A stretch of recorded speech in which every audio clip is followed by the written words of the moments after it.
Assalamualaikum warahmatullahi wabarakatuh. Alhamdulillahi rabbil alamin. Wassalatu wassalamu ala asyrafil anbiya'i wal mursalin. Nabiyyina Muhammadin wa ala alihi wa ashabihi ajma'in. Amma ba'd. Ikhwati fillah a'azzanallahu wa iyyakum. Alhamdulillah. Segala puji hanya milik Allah subhanahu wa ta'ala yang telah memberikan segala nikmat dan karunia-Nya untuk kita. Kita mohon kepada Allah Subhanahu wa taala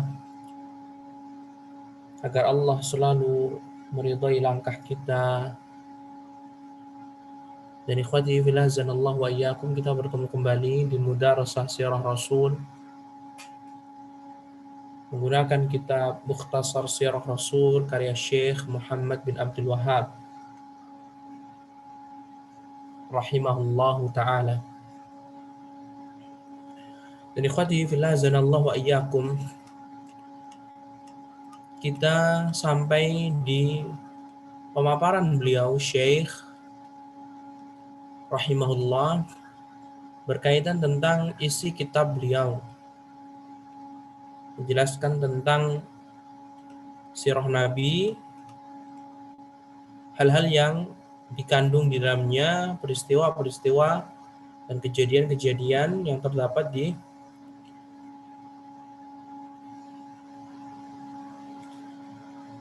di kitab ini atau di sirah Nabi Sallallahu Alaihi Wasallam.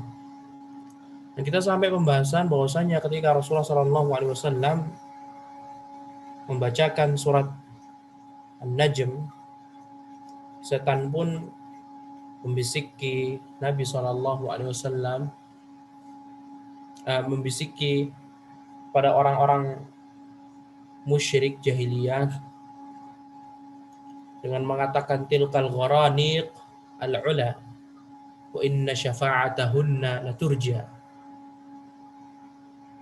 Setan membisiki dalam hati orang-orang kafir Quraisy tatkala sampai firman Allah, afara'aitumul lata wal uzza wa manata tsalitsatal ukhra. Setan langsung membisiki tilkal gharaniqul ula wa inna syafa'atahunna laturja. Itulah sesembahan-sesembahan yang tinggi dan syafaat mereka sangat dibutuhkan. Jadi harus menjadikan Lata, Uzza, Manat yang ketiga sekutu-sekutu Allah Subhanahu wa taala. Itu bisikan setan. Sampai Allah Subhanahu wa taala pun menurunkan ayat yang menjelaskan kebatilan dari bisikan setan tadi. Wa ma arsalna min qablika min rasulin illa nuhi ila wa la nabiyyin illa idza tamanna alqa syaitanu fi umniyatihi. Sampai akhir ayat azab yaumin aqib.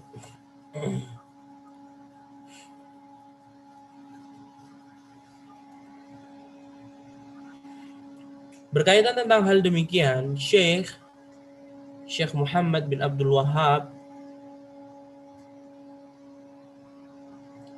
beliau mengomentari, faman 'arafa hadhihi al-qissata wa 'arafa ma 'alayhi al-musyrikun al-yawma wa ma qalahu wa yaquluhu 'ulama'uhum wa lam yumayyiz baina al-islam alladhi ata bihi an-nabiy sallallahu alaihi wasallam wa baina din Quraisy alladhi arsalallahu rasulahu yunziruhum anhu wa huwa syirkul akbar fa'abadahu Allah fa inna hadhihi al-qissah fi ghayatil wuduh illa man taba'a Allahu ala qalbihi wa sam'ihi wa ja'ala ala basarihi ghishawa fadzalika la hilata fi walau kana min afhamin nas.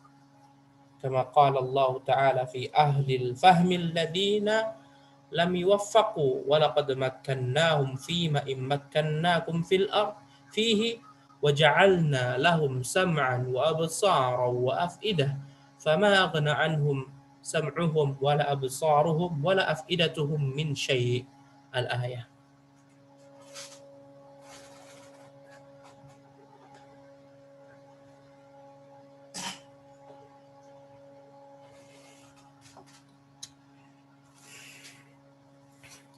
Kata Syekh rahimahullah, siapa saja yang mengerti kisah ini, kisah setan membisikkan kepada orang-orang jahiliyah, dan mengerti keadaan orang-orang musyrik hari ini, dan dia membandingkan kondisi orang jahiliyah zaman dulu sama orang musyrik zamannya Syekh Muhammad bin Abdul Wahab sama zaman kita saat ini, beserta apa yang mereka dan ulama mereka katakan, ya, apa yang dikatakan oleh orang-orang musyrik dan dedengot-dedengot musyrik, mengisyaratkan bahwasannya setiap kesyirikan itu pasti ada siapa, ikhwah? Pasti ada petingginya. Setiap kesyirikan itu pasti ada sesepuhnya atau sepetingginya, begitu. Namun tidak membedakan antara Islam yang dibawa Nabi Muhammad SAW dengan agama orang-orang Quraisy. Dan Nabi diperintahkan oleh Allah untuk memperingatkan mereka darinya.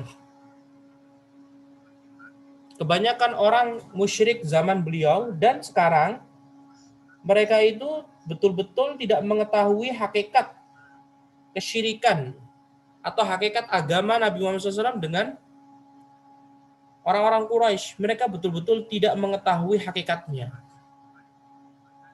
Bahkan orang musyrik zaman sekarang atau orang muslim yang berbuat syirik zaman sekarang betul-betul tidak mengetahui kisah ini. Sehingga orang muslim yang mengaku muslim zaman sekarang, mereka masih tetap berdoa kepada orang-orang yang sudah meninggal dunia, wali-wali. Padahal apa bedanya orang musyrik zaman sekarang yang berdoa kepada wali dengan Abu Jahal dan teman-temannya yang dibisiki oleh setan, tilkal gharani qul ula wa inna syafa'atahum laturja. Lihat, betul-betul jelas sekali. Kalau kita mau berpikir saja, pasti kita akan mengetahui mana yang benar, apakah Abu Jahal, apakah Nabi Muhammad. Kalau seandainya menjadikan wali-wali atau sesembahan itu sebagai perantara kepada Allah diperbolehkan, niscaya Nabi Muhammad SAW tidak mendakwahi mereka. Toh mereka juga masuk Islam, mereka juga beribadah kepada Allah Subhanahu wa taala. Tetapi sayangnya apa? Kebodohan merajalela sekarang. Kita menyebutkan dilarang ya berdoa kepada wali fulan, kita dikatakan Wahabi, kita dikatakan ini. Padahal kalau mereka mau membaca sirah Nabi, mereka akan memperhatikan.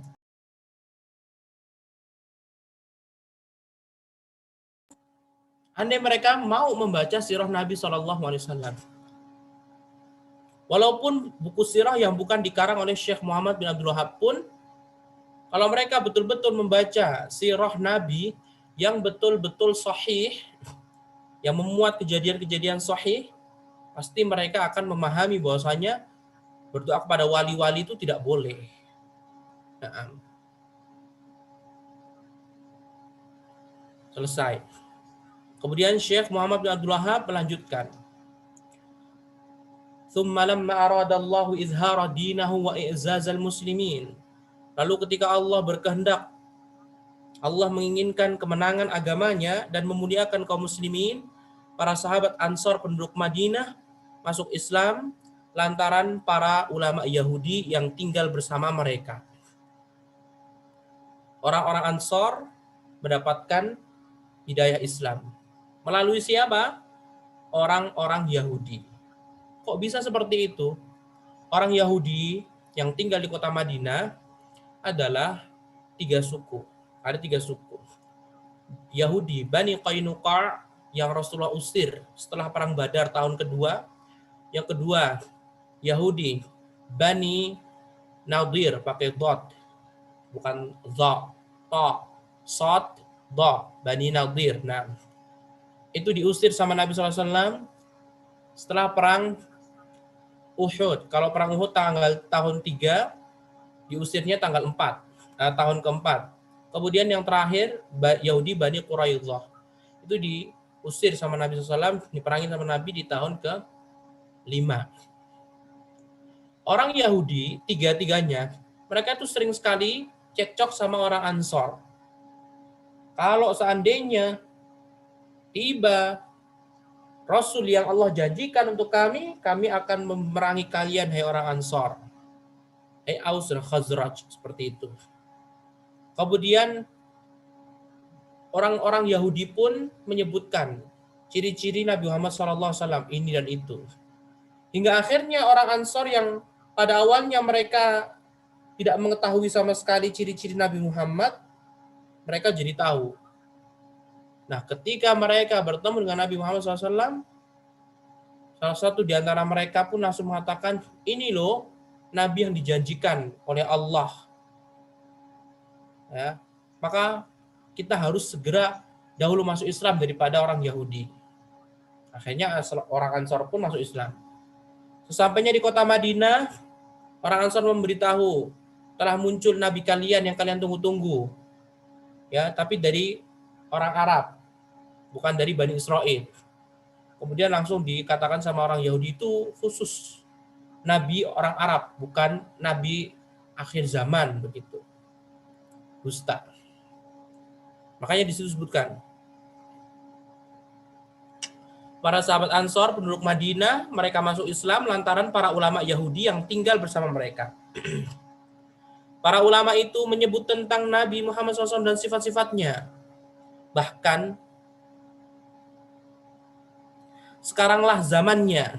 Nah, dan adalah takdir Allah bahwa para ulama yang menunggu-nunggu kemunculan dan kedatangannya serta menakut-nakuti orang-orang Ansor dengannya karena mereka tahu bahwa kemenangan akan berpihak kepada orang-orang Yahudi. Justru mereka mengingkarinya dan memusuhinya. Ia difirmankan oleh Allah Subhanahu wa taala dalam surat Al-Baqarah ayat yang ke-89. Walamma ja'ahum kitabun min 'indillahi musaddiqul lima ma'ahum wa kanu min qablu yastaftihuna 'alal ladzina kafaru. Falamma ja'ahum ma'arafu kafaru bihi fala'natullahi 'alal kafirin. Lihatlah ketika orang Ansor memberitahu, oh, udah keluar loh nabinya, gitu. Ayo segera masuk Islam, kata mereka apa? Allah firmankan di sini. Dan setelah datang kepada mereka orang Yahudi kitab dari Allah yang membenarkan apa yang ada pada mereka, maksudnya Al-Quran. Padahal sebelumnya mereka biasa memohon kedatangan Nabi untuk mendapatkan kemenangan atas orang-orang kafir. Nah, menurut orang Yahudi, Aus dan Khazraj itu adalah orang kafir. Karena dia adalah penyembah berhala. Sedangkan orang Yahudi, mereka adalah penyembah Allah Subhanahu wa taala. Faham? Jadi bukan berarti orang Ansor itu kafir di sisi Allah, bukan. Itu mengisyaratkan, menceritakan orang Yahudi. Bagaimana permusuhan mereka dengan Aus dan Khazraj. Sampai mengatakan ya, mendapat kemenangan atas orang-orang kafir, Aus dan Khazraj.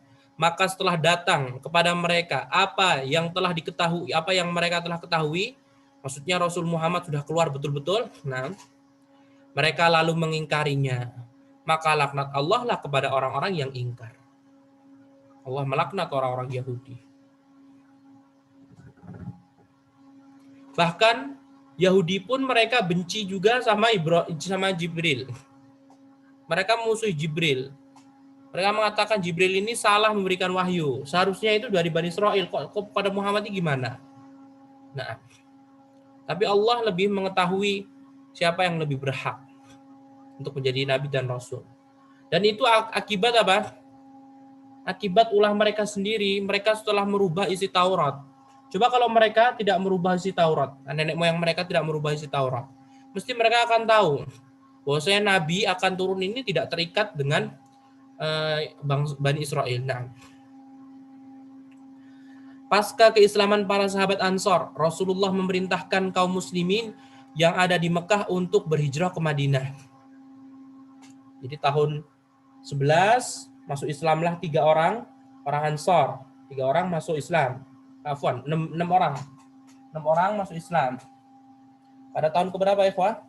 Tahun ke-11. Kemudian tahun ke-12 datanglah 12 orang. Kemudian terjadi Baiat Aqabah pertama. Tahun ke-13 datanglah 85 orang, ya. 85 orang laki-laki dan perempuan. Laki-lakinya paling banyak, perempuannya cuma 3 orang atau berapa begitu. Terjadilah pembaiatan Aqabah yang kedua. Setelah itu Allah perintahkan hijrah ke kota Madinah. Rasulullah memerintahkan kaum muslimin yang ada di Mekah untuk berhijrah ke kota Madinah. Mereka mematuhinya, Allah pun memuliakan mereka setelah sebelumnya mereka terhina. Nah, mereka dihina oleh Abu Jahal, mereka dihina oleh Al-Walid bin Mughirah, mereka dihina kepada orang-orang siapapun itu, ya, menghina para sahabat. Nah, kemudian Allah pun memuliakan mereka setelah sebelumnya mereka terhina para sahabat. Allah Subhanahu wa taala berfirman, "Wadhkuru idz antum qalilun mustad'afuna fil ardi takhafuna ay yatakhattafakumun nas fa'awakum wa ayyadakum binasrihi." Dan ingatlah hai orang-orang muhajirin, Abu Bakar, Umar, Utsman dan yang lainnya, semua orang muhajirin yang hijrah ke kota Madinah. Ingatlah ketika kamu masih berjumlah sedikit, lagi tertindas di bumi Mekah. Kamu takut orang-orang Mekah akan menculik kamu dan membunuhmu. Ya. Maka Allah memberi kamu tempat menetap Madinah dan dijadikannya kamu kuat dengan pertolongannya dan diberinya kamu rizki yang baik agar kamu bersyukur. Jadi kota Madinah sudah diberikan rizki kepada Allah Subhanahu wa taala. Nah. Kemudian Syekh Muhammad bin Abdul Wahab pun mengatakan hikmah hijrah dan masalah yang ada di dalamnya tidak sedikit. Namun kita di sini kita hanya menyebut satu saja, yaitu adanya sebagian kaum muslimin yang tidak mau berhijrah lantaran tidak ingin berpisah dengan keluarga, kampung halaman dan kerabatnya. Jadi memang Allah memerintahkan kaum muslimin berhijrah. Tapi ada beberapa kaum muslimin yang mereka itu nggak mau hijrah sama sekali. Alasannya apa, ikhwah? Alasannya mereka Islam, sedangkan keluarga mereka kafir dan mereka nggak mau berpisah sama keluarga.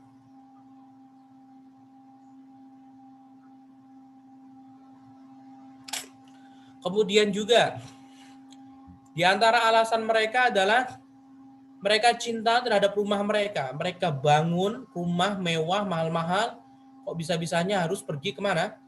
Ke tempat orang yang tidak ada hubungan darah sama sekali. Sehingga ikhwati fillah zanallahu wa iyyakum, Allah pun menurunkan qul in kana aba'ukum wa abna'ukum wa ikhwanukum wa azwajukum wa ashiratukum wa amwalun iqtaraftumuha wa tijaratun takhshawna kasadaha wa masakinu tardawnaha ahabba ilaikum minallahi wa rasulih wa jihadin fi sabilih fatarabbasu hatta ya'tiyallahu bi amrih wallahu la yahdil qaumal fasiqin. Katakanlah wahai Nabi, kepada siapa? Kepada orang-orang yang tidak mau berhijrah sana.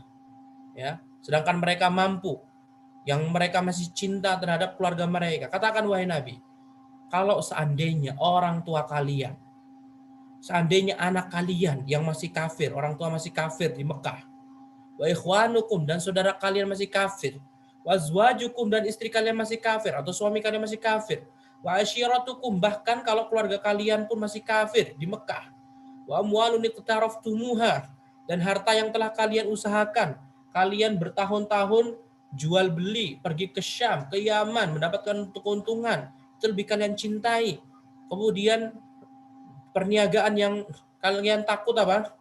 Kesengsaraannya, kerugiannya. Ya, sudah memiliki bisnis di Mekah, kemudian Rasulullah memerintahkan hijrah, kalian takut. Ya, wa masakin tardawnaha dan harta dan tempat tinggal yang kalian sangat cintai. Ya, sudah bangun rumah mewah-mewah di Mekah, disuruh pindah kemana? Ke Madinah. Ya, tempat yang tidak kalian tahu siapa keluarga antum, nggak ada sama sekali. Itu kalau jika hal-hal perkara duniawi tadi, ahabbu ilaikum minallahi wa rasulihi wa jihadin fi sabilih, itu lebih kalian cintai daripada Allah, daripada Rasulnya, daripada berjihad di jalan Allah, daripada hijrah ke kota Madinah, fatarabbasu hatta ya'tiyallahu bi amri. Ingat, ya, tunggu saja sampai Allah turunkan peringatannya untuk kalian, dan Allah tidak memberikan petunjuk pada orang-orang yang fasik.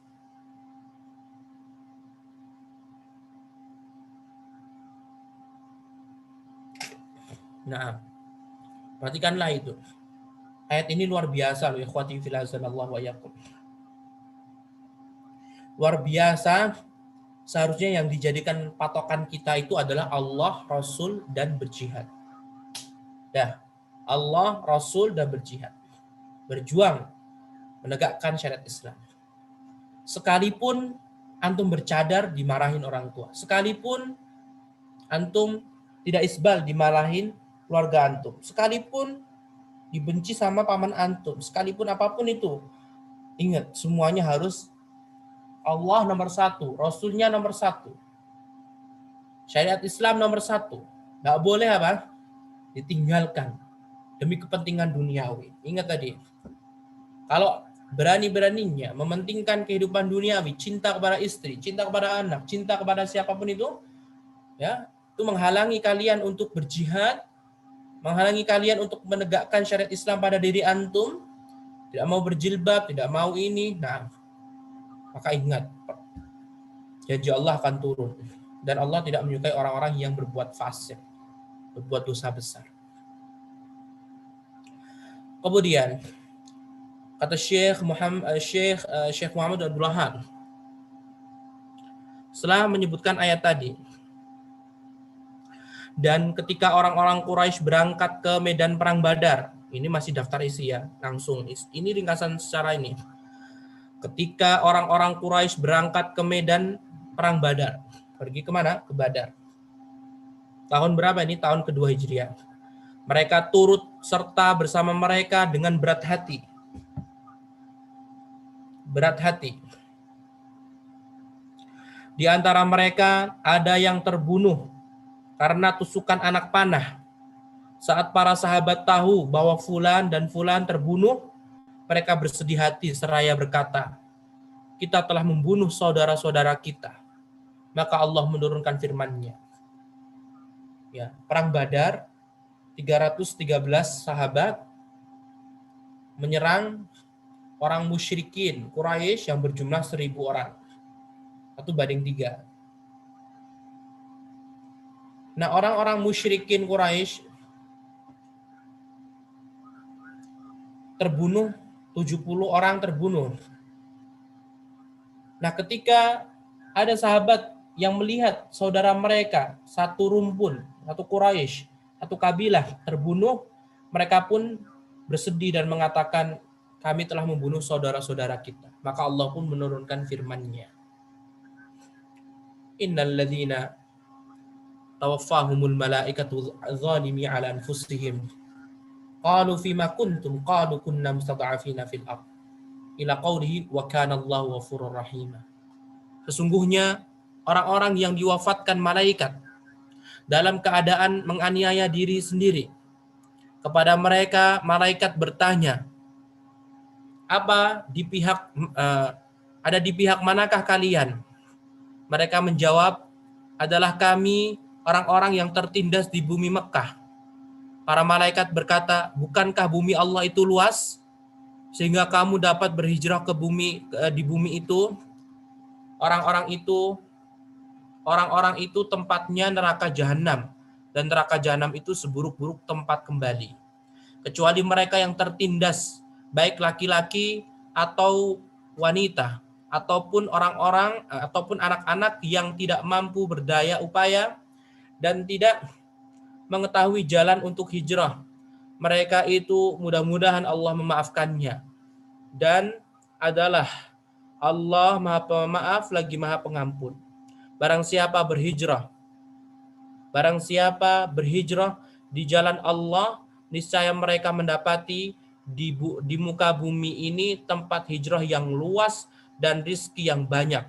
Barang siapa keluar dari rumahnya dengan maksud berhijrah kepada Allah dan Rasul-Nya, kemudian kematian menimpanya sebelum sampai di tempat yang dituju, maka sungguh telah tetap pahalanya di sisi Allah, dan Allah Maha Pengampun lagi Maha Penyayang.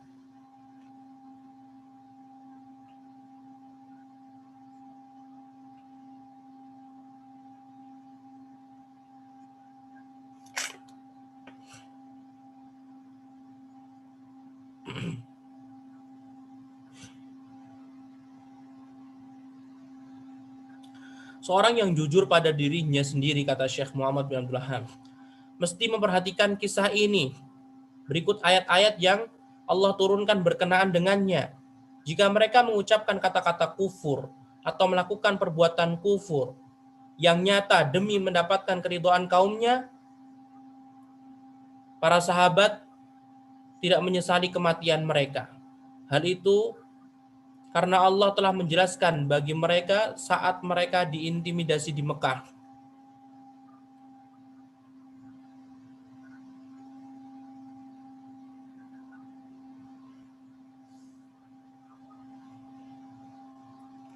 Allah Subhanahu wa taala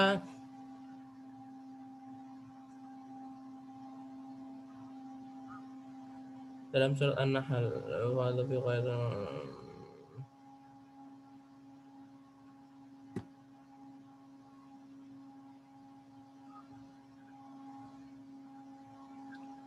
mana sih? Barang siapa kafir kepada Allah sesudah dia beriman, dia mendapatkan kemurkaan Allah, kecuali orang-orang yang dipaksa kafir padahal hatinya tetap tenang dalam beriman, dia tidak berdosa. Nah,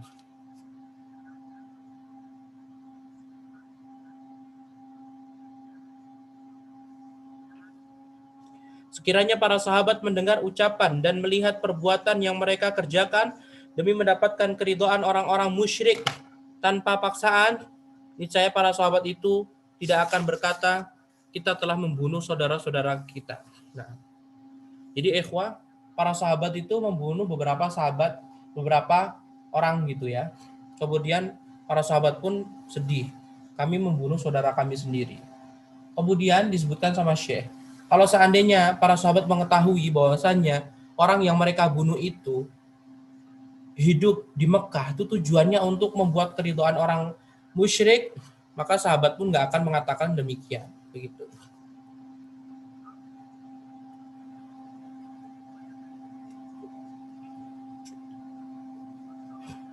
Hal ini sangat jelas jika ini menyangkut generasi pertama Islam dari kalangan sahabat. Lantas bagaimana dengan selain mereka? Dan tidak bisa memahami hal ini kecuali orang yang memahami bahwa orang-orang yang beragama hari ini tidak menghitungnya sebagai dosa. Jika Anda memahami apa yang diturunkan Allah dengan sebaik-baiknya dan Anda pahami apa yang dipegangi oleh orang-orang yang mengaku beragama, niscaya akan jelas bagi Anda beberapa perkara. Bahwa manusia sangat perlu mencari ilmu. Hal ini dan yang semisalnya tidak diketahui kecuali dengan adanya peringatan. Jika itu saja dirasa sulit oleh para sahabat sebelum turunnya ayat, lantas bagaimana dengan selain mereka? Jadi orang-orang yang tidak berhijrah, mereka ini harus berilmu, maka kita pun harus berilmu, begitu. Bahwa engkau tahu, iman tidaklah seperti yang disangka oleh kebanyakan orang, melainkan seperti yang dikatakan Al-Hasan Al-Basri dalam riwayat Bukhari. Al-Hasan Al-Basri mengatakan dalam riwayat Bukhari, "Laisal imanu bitahalli wala bitamanni, walakin ma waqara fil qulub wa saddaqatul amal." Iman itu bukanlah sekedar hiasan dan angan-angan belaka, tetapi iman adalah apa yang terhunjam di dalam hati dan dibenarkan oleh amalan.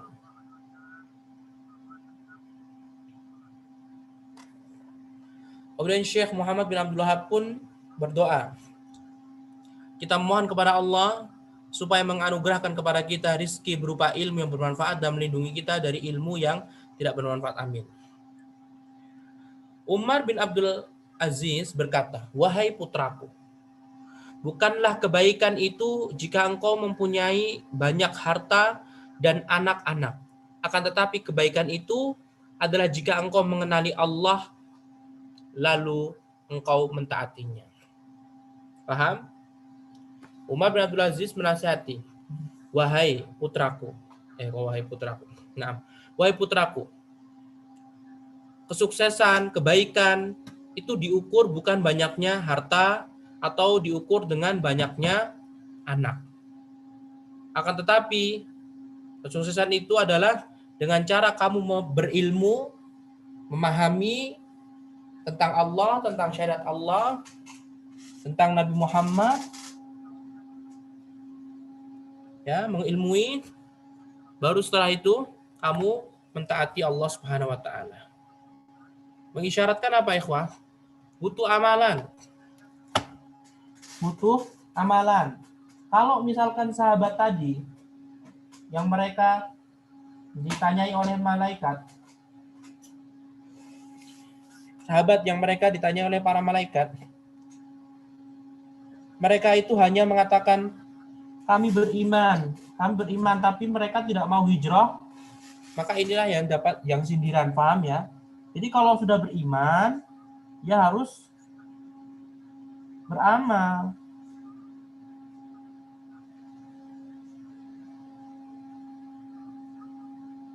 Nah,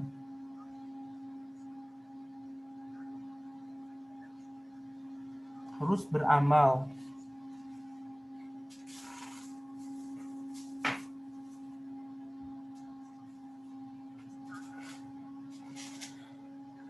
Nah,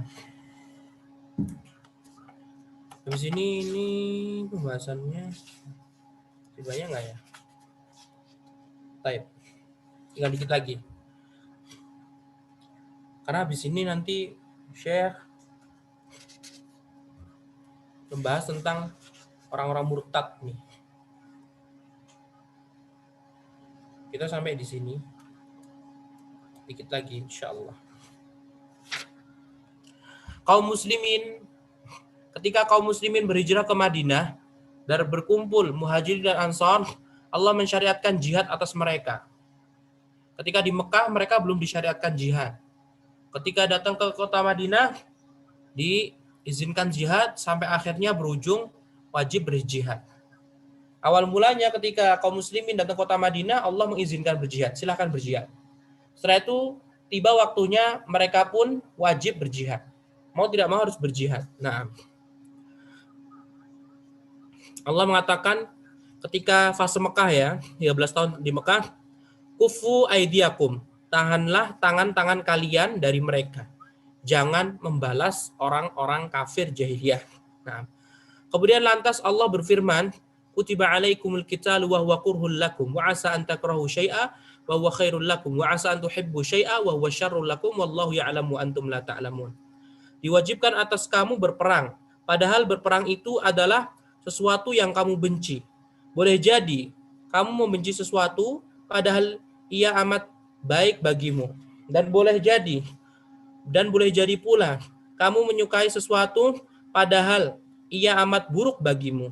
Allah mengetahui sedang kamu tidak mengetahui. Nah, maka para sahabat pun menyerahkan jiwa dan harta mereka kepada Allah. Allah menerimanya dan menolong mereka menghadapi musuh mereka meskipun jumlah mereka sedikit dan mereka dalam keadaan lemah sementara musuh mereka banyak dan kuat. Kemudian Syekh Muhammad bin Abdul Wahab menyebutkan perang-perang Nabi SAW. Nah, di antara peristiwa peperangan yang terkenal Allah Subhanahu wa taala menurunkannya, ayat-ayatnya adalah perang Badar. Di sini Allah menurunkan surat Al-Anfal. Ini perang Badar, Allah turunkan surat Al-Anfal. Kisahnya di Al-Anfal begitu. Kemudian setelah perang Badar ada perang Bani Qainuqa, orang Yahudi. Kemudian setelah itu 1 tahun kemudian perang Badar tahun kedua Hijriah. Kemudian Qainuqa 2 Hijriah. Kemudian setelah itu perang Uhud. Perang Uhud ini pada tahun ketiga. Ditulis ya. Pada tahun ketiga.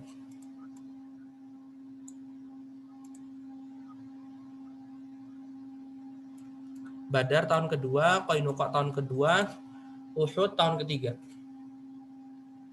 Dan perang Uhud Allah menurunkan atau mengabadikan kisah perang Uhud di surat Al-Imran.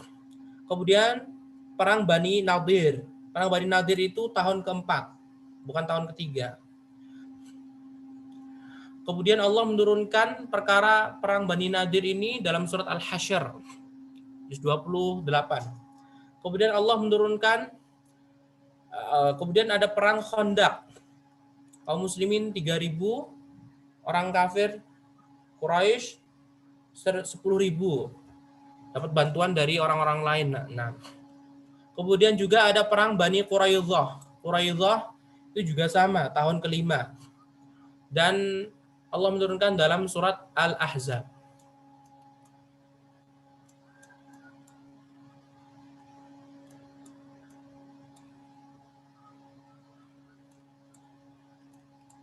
Nah, kemudian ada kejadian Hudaybiyah, Sulhul Hudaybiyah. Jadi ini memang betul-betul dipercepat sama siapa? Sama Syekh Muhammad bin Abdul Wahab ya. Yang namanya daftar isi. Hudaybiyah tadi tahun ke-6 Hijriah. Nah, kemudian ada perang Khaybar. Dan Allah Subhanahu wa taala menurunkan surat Al-Fath. Perang Khaybar di tahun ke-7. Hudaybiyah tahun ke-6, Khaybar tahun ke-7. Dan Allah menurunkan surat Al-Fath setelah pulang dari Sulhul Hudaybiyah. Kemudian ada kejadian Fathu Mekkah di tahun ke-8. Kemudian ada perang Hunain di tahun ke-8. Kemudian Allah menurunkan surat An-Nasr. Dan Allah menjelaskan kejadian perang Hunain di surat At-Taubah. Hunain tahun 8. Kemudian perang Tabuk pada tahun ke-9 Hijriah. Dan Allah Subhanahu wa taala menurunkan atau menjelaskan perang Tabuk di dalam surat At-Taubah. Nah, setelah itu ikhwah, kata Syekh rahimahullah, walamma danat lahul arabu wa dakhalu fi dinillahi afwaja wabtada'a fi qitalil ajami ikhtarallahu lahu ma 'indahu fatuwfiya Rasulullah sallallahu alaihi wasallam ba'dama aqama bil madinati 10 sinin wa qad ballagha ar-risalata wa adda al-amanata fawaqa'atir riddatul masyhuratu. Dah. Kemudian setelah itu kata Syekh rahimahullah, ketika seluruh orang Arab tunduk kepada beliau, ya. Jadi setelah Fathu Mekkah 10.000, kemudian masuk orang berbondong-bondong, ya, masuk Islam. Sehingga di tahun ke-9 disebut Amul Wufud. Tahun sambutan, karena banyak sekali orang-orang yang masuk Islam di tahun ke-9 itu. Kemudian juga di perang Tabuk, Rasulullah membawa pasukan 30.000 pasukan melawan orang Romawi, tapi orang Romawi ketakutan, nggak berani. Akhirnya hal itu membuat banyak orang masuk Islam lagi. Nah, sehingga ketika Rasulullah haji, yang haji bersama beliau sekitar 100.000 orang. 100.000 orang, berarti banyak sekali. Ya. Nah, ketika sudah sempurna semuanya apa ikhwah? Ikhtarallah lahu ma'indahu. Maka Allah memilihkan bagi beliau apa yang ada di sisinya. Akhirnya Rasulullah SAW pun meninggal dunia. Dan Rasulullah tinggal di kota Madinah selama 10 tahun. Dan Rasulullah sudah menyampaikan risalah tauhid, risalah Allah Subhanahu wa taala, dan Rasulullah juga telah menyampaikan amanah Allah. Baru setelah itu kejadian perang Riddah, ya, atau orang-orang murtad. Dan sebenarnya sirah Nabi sampai di sini. Jadi buku ini Syekh Muhammad bin Abdul Wahab membuat buku ini Mukhtasar Sirah Rasul, ringkasan dari Sirah Rasul. Tapi beliau ini tidak membahas sirah Rasul saja, membahas sirah-sirah yang lainnya, termasuk Khulafa Rasyidin disebutin nanti. Kalau kita nanti udah selesai pembahasan tentang meninggalnya Nabi, Syekh Muhammad bin Abdul Wahab melanjutkan pembahasan tentang apa? Orang-orang yang murtad. Ya. Kemudian jihadnya para sahabat ridwanullah alaihim ajmain. Ya nanti kita lihat kalau misalkan Allah memberikan keistiqomahan ya kita bisa lanjut. Tapi kalau misalkan enggak ya setidaknya kita mohon kepada Allah Subhanahu wa taala agar kita minimal selesai di sirah Nabi Shallallahu alaihi wasallam. Nah, jadi pada pertemuan besok kita akan bahas berkaitan tentang murtadnya. Masih di muqaddimah beliau ya ikhwan. Masih di apa namanya? Daftar isi beliau atau apa ya? Referen masih namanya itu. Ulasan tentang buku beliau. Nah,